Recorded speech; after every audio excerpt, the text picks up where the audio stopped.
Entitled parents get kicked off the plane cause the Wi-Fi isn't working. Discovered I am not my daughter's biological father. Wife of 9 years, haha, been having an affair for 4 of them. Before we get started, make sure to subscribe so you will never miss a video. So let's get started. Entitled parents get kicked off the plane cause the Wi-Fi isn't working. Hey everyone, I am hoping that this is the right place to put my story. If not, then thanks for listening anyway. I work for a major airline in the US as a flight attendant, and this happened about 2 years ago. We were working a flight from Orange County to Denver, which is normally a less than 2-hour flight, important for later. I was the one in the front of the aircraft greeting passengers as they come aboard.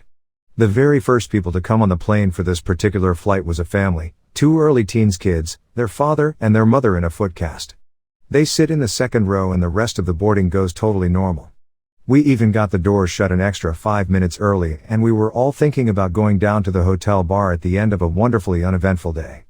As we pull away from the gate, I start making some of the normal announcements, you know, the ones that everyone actually pays attention to, when I say that the Wi-Fi isn't working. Honestly, it does suck when that happens, but there is literally nothing I can do about it. The mom then rings her flight attendant call button, and when I look over at her, I can see the frantic look in her eyes that makes me realize my peaceful day is coming to an abrupt end. I ask her what's going on, and she begins telling me how she can't possibly be on a flight without Wi-Fi. How she has nothing to watch and how she just cannot handle being on this plane. I look at her dumbfounded. This is a woman in her at least early 40s, sitting next to her 2 children and husband, who is freaking out about not having Wi-Fi for a 2-hour flight. But of course I do not point any of this out. I instead put on my best customer service smile and apologize for the inconvenience. She then starts crying and saying that she has to get off the plane right now. I ask her if she is totally sure she wants to get off because we are still on the ground and it's possible to go back, but it's a pain in the butt to return to the gate. As her sobs continue, I realize that at this point, even if she wanted to stay, there is no way that I would feel comfortable with her at 40,000 feet, so I have another crew member call the pilots and explain what's going on. I let her know that we are going back and that she and her family can deplane. This is the point where her wonderful husband decides to get involved, and you would think he would be consoling his wife, but he thought a better idea was to start yelling at me. Screaming that she was going to be fine and we didn't need to go back. How I was the one being dramatic and wasting everyone's time.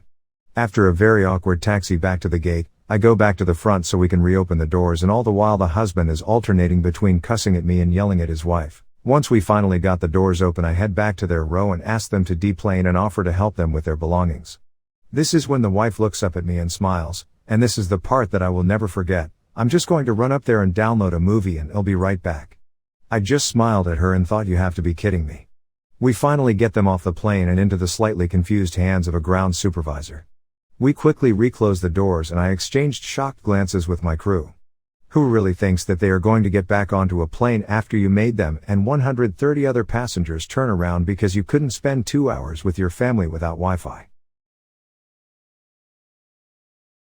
Discovered I am not my daughter's biological father. I just found out my 15-year-old daughter is not my biological child. My daughter was preparing for a family tree project for an online class and wanted an ancestry test. My father is half Native American, but he died several years ago and I don't know precisely what Native American blood is in the family. My daughter came to me because it was my father and we didn't mention it to her mother at the time. Well, it turned out my daughter doesn't have any Native American blood. The obvious conclusion didn't occur to me at first because the truth of the situation didn't seem possible. I assumed there was a mistake. My first thought was that my father hadn't been part Native American. So I took the test and everything became apparent. It was a very emotional situation for me and my daughter. What I will remember the most was after she started crying, she hugged so tightly and just kept saying over and over, "I love you, Daddy." At home I confronted my wife and she looked like she'd had a stroke. She started crying and apologizing. You can probably imagine it. My wife and I got married because she was pregnant. We had been together for more than a year when it happened. It turns out she was sleeping with multiple guys at the time. She says it didn't mean anything and she doesn't even remember some of their names. When she realized she was pregnant, she said she wasn't sure who her father was. Since I was unaware of her extracurricular activities, she let me believe I was the father because I was the most financially stable. In terms of that, she may have chose correctly. I have been very successful in my career and building passive income streams has been a hobby of mine for a long time. My daughter got my wife to admit to this on tape as my daughter records the whole thing. I asked my wife several times, and she keeps insisting that she has been faithful for the entire time we have been married. I've never suspected anything, but I also didn't realize she was sleeping around before we got married, so I've said I don't believe her. I've come across a lot of the red flags of cheaters, and I can't think of any of them during our marriage. She doesn't use social media, and she has never been guarded about her phone. She only drinks on special occasions and doesn't go out for girls' night or anything. Also, she is a stay-at-home wife/mom, so here aren't any coworkers to worry about. She exercises at home, as we have a very nice home gym. I don't believe her when she says she hasn't cheated after getting married, but I can't think of anything suspicious. We have a prenup, so I'm not worried about divorce if it comes to that. My daughter is another story. She is absolutely livid about the whole situation.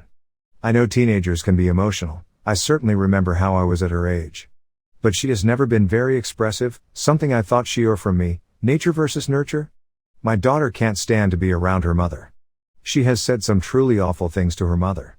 Basically variations of calling her a dirty slut who ruined our family. Whenever my wife tries to talk to her, my daughter yells and swears and cries like I have never seen.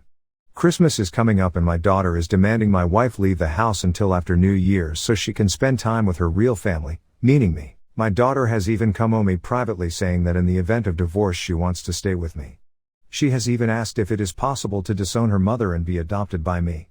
I haven't told this to my wife. My wife is preparing to leave for her parents' house for the holidays. My wife and I had talked about the situation but have decided to wait until after New Year's to make any decisions. I admit I'm grateful she agreed to leave because honestly I need some time to process this. I think I'm writing this as a way to just come to terms with everything that has happened. Wife of 9 years, haha, been having an affair for 4 of them. Let me pretend at this by saying English isn't my first language, so sorry for misspellings, and I don't know much about the abbreviations. I 34 male and my wife 33 female have been married for 7 years, dating for 3, no kids, but we do own a flat together. I am writing this a week after finding out and I'm currently staying at my brother's house. My wife and I were a super couple. We met at a conference meeting for our jobs and we hit it off almost immediately. She liked the same things I did, although our hobbies did differ, but we indulged into each other's interests. After 3 years of dating, she decided to move in with me into a small home I rented out for my friend. We would split the rent. She was great and I think our intimate life was also good. Around 4 or 5 times a week, we would both do the chores around the house and I would cook most of the meals because she didn't know how to, which I didn't mind. We would go out regularly on dates and I would often bring her surprise presents, which I thought she loved. I will say that I was distant at one point in the relationship as I suffered the loss of a family member and just shut myself in my office. I will also say we might have got married too quickly, but I really love this woman with all my soul and now it's all destroyed. Her family loved me and her father and I are especially close as we go on fishing trips often. So I never thought anything was wrong with how she acted until a lot recently as she became more cold to me and started accusing me of cheating. She would start arguments over petty things which I would end up apologizing for. Not that she accepted the apologies. She also started going out for girls' nights where, or so I thought, her and friends would just go out for a day. Our bedroom life basically became a stone, and whoever I tried to initiate she would push me away and say that she was tired or not in the mood, which I respected. But these of course created red flags in my mind, and so regrettably I snooped around. There was nothing on her Facebook out of the unusual. But her phone, that was a gold mine. One day she was laughing at her phone and I asked what was funny and she became extremely defensive and said that she doesn't need to tell me, then went back to texting.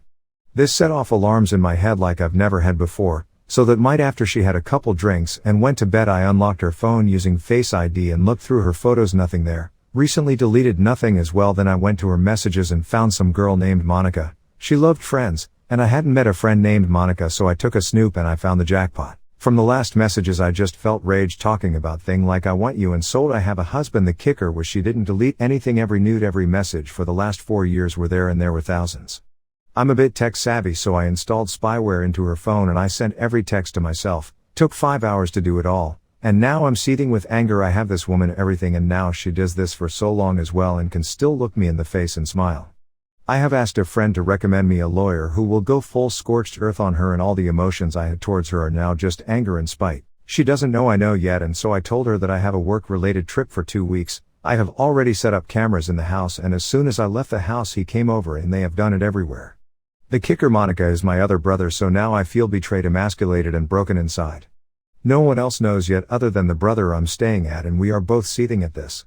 But I've had my good friend Jack Daniels by my side this whole time. I just feel so dumb and stupid for not noticing in the beginning, and now I'm going to have to go back and face her like nothing happened, as I want to blindside her with the divorce papers when I get them after I hear my options from the lawyer who I haven't even chosen yet. But I will say that something is broken and gone, and I don't feel for my wife anymore, but that's where I am right now. I'll post an update if people want one, but right now I'm lost, drunk, sad, angry, and I have no thoughts of reconciliation.